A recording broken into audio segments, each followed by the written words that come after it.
5,500 people, men, women and children, Africans, will die from this preventable, treatable disease. There's an opportunity here, and it's real. It's not spin, it's not wishful thinking. What on earth can we all do about this? Well, much more than we think. We can't fix every problem, but the ones we can, I want to argue we must. We will not only transform other people's lives, but we will also transform the way those other lives see us.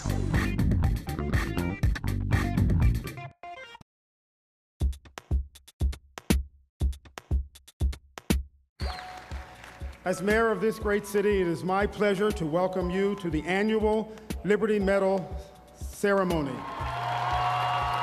President George Herbert Walker Bush. Thank you all very much. Thank you. This guy might be one of the biggest stars in the whole world, but now it can be said Bono is also one of the brightest points of light. These three and their colleagues have already stirred alive in each of our hearts a greater awareness of an abiding concern for the abject misery that is visited upon too many families and kids all around this globe, particularly in Africa. Bono and his team have also helped to kindle the hopes and dreams of millions of children seeking to rise above poverty and disease and to build a better life. Ladies and gentlemen, introducing our 2007 Liberty Medal honorees.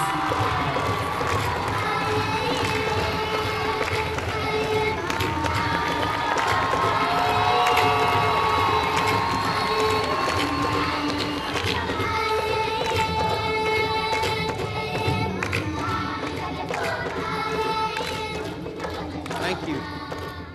Thank you, Mr. President. Thanks, Joe Torcello, and everyone here at the National Constitution Center. It's an inspiring place. In the words of Robert Zimmerman, Bob Dylan, ring those bells. Ring those bells. I want to thank my wife, Ali, and I also want to thank the members of U2 for not firing me when they hear that I'm in Philadelphia this evening. Because they're in the studio expecting me. And I know they won't fire me because it is Philadelphia.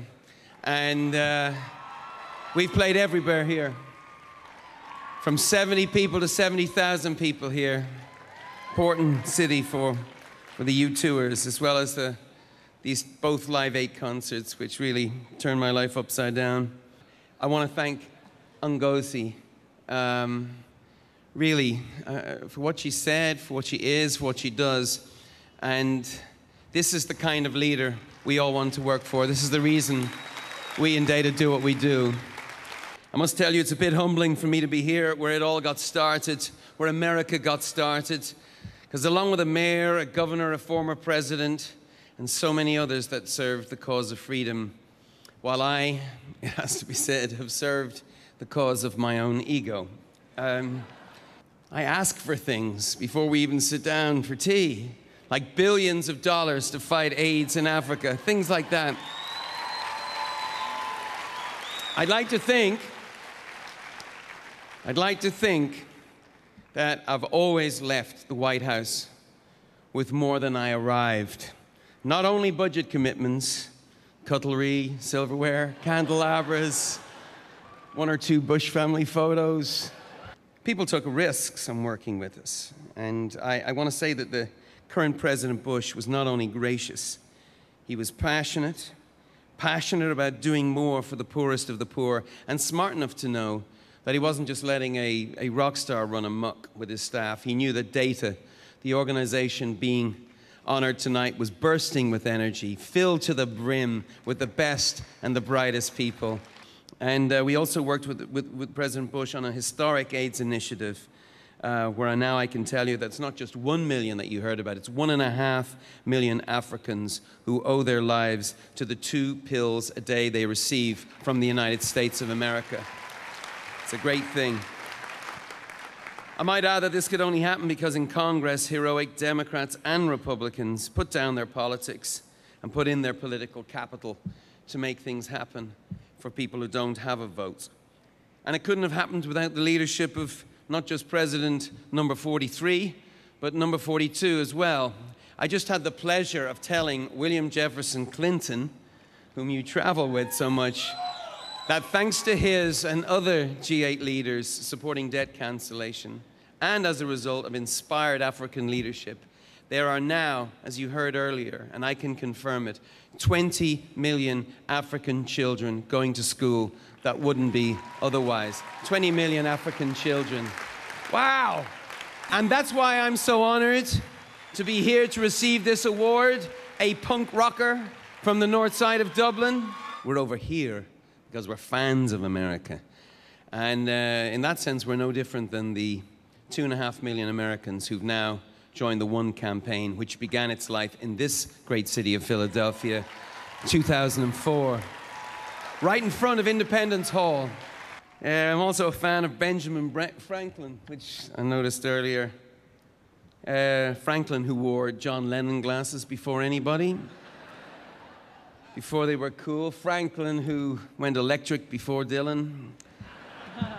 Franklin, who said, as you heard earlier, God grant that not only the love of liberty, but a thorough knowledge of the rights of man may pervade all the nations of the earth, so that a philosopher may set his foot anywhere on its surface and say, this is my country. Well, in case you hadn't heard, I'm not a philosopher, I'm a rock star, though after a few pints, this rock star starts thinking he's a philosopher. This is my country. With humility and pride in my own country, let me say, America is my country. Today, as you pin this great honor on me, I ask you, I implore you, as an Irishman who has seen some of these things close up, I ask you to remember, you do not have to become a monster to defeat a monster. Your America gave the world the Peace Corps, JFK, RFK, MLK, the Special Olympics, Bill and Melinda Gates, Warren Buffett, Bob Dylan, Bruce Springsteen, the Bard and the Boss, Steve Jobs, local hero Will Smith, the Meditations of Mark Rothko, the Poetics of Allen Ginsberg, Edward R. Murrow, Miles Davis, Quincy Jones, Mary J. Blige, Frank Gehry. Of thee I sing, all of thee. Hey, these are the reasons I'm a fan of America. And one more. America is not just a country. It's an idea, isn't it? It's a great and powerful idea. The idea that all men are created equal, that we are endowed by our Creator with certain unalienable rights, that among these are life, liberty, and the pursuit of happiness. These are great lyrics, Mr. Jefferson. Great opening riff. The Declaration of Independence has a great closing line, too. We mutually pledge to each other our lives, our fortunes, and our sacred honor. So what then about you and me? What are we ready to pledge? Because when you are trapped by poverty, you are not free. When trade laws prevent you from selling the food you grow, you are not free. When you are dying of a mosquito bite for lack of a bed net, you are not free. When you are hungry in a world of plenty, you are not free. And when you are a monk in Burma this very week, barred from entering a temple because of your gospel of peace, it is an affront to the thug regime. Well, then none of us are truly free. So look, I'm not going to stand here, a rock star who just stepped off a private plane, and tell you to put your lives on the line for people you've never met, or your fortunes. I haven't. But our sacred honor might just be at stake here.